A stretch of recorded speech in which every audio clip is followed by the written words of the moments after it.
யோசேப்பு வந்துட்டு அவங்கள பார்த்தோன்னா கூட எமோஷனல் ஆகி அழலை.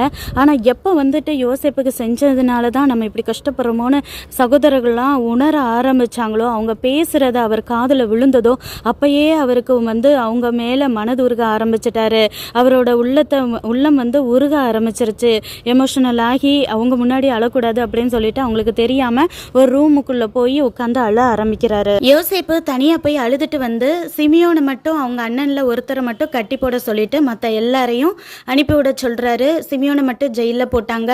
அப்புறம் எல்லாருடைய சாக்குல தானியத்தை நிரப்பி தானியத்துக்கு நடுவில் அவங்க கொண்டு வந்த பணத்தையும் உள்ளக்கே போட்டுருங்க அப்படின்னு சொல்லிட்டு யோசேப்பு கட்டளை கொடுக்குறாரு. அதே போல் அந்த ஊழியக்காரங்க செய்கிறாங்க. எல்லா அண்ணன்மாரும் ஊரை பார்த்து போயிட்டே இருக்கும்போது நடு வழியில் ஒரு கழுதைக்கு தீவனம் எடுக்கிறதுக்காக சாக்கு பையை திறந்து அது உள்ளக்கே பணம் இருக்குது.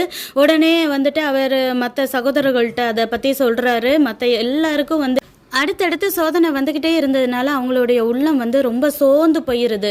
அவங்க செஞ்ச தவறுக்காக யோசேப்பு இப்பயாவது அவங்க மனசு மாறிட்டாங்களா செக் பண்ணுறதுக்கு தான் இதெல்லாம் செய்கிறாரு. ஆனால் அவங்க தேவன் மேலே பழிய போடுறாங்க. தேவன் நமக்கு இப்படி செய்தது என்ன அப்படின்னு சொல்லிட்டு சோர்ந்து போய் வீட்டுக்கு போகிறாங்க.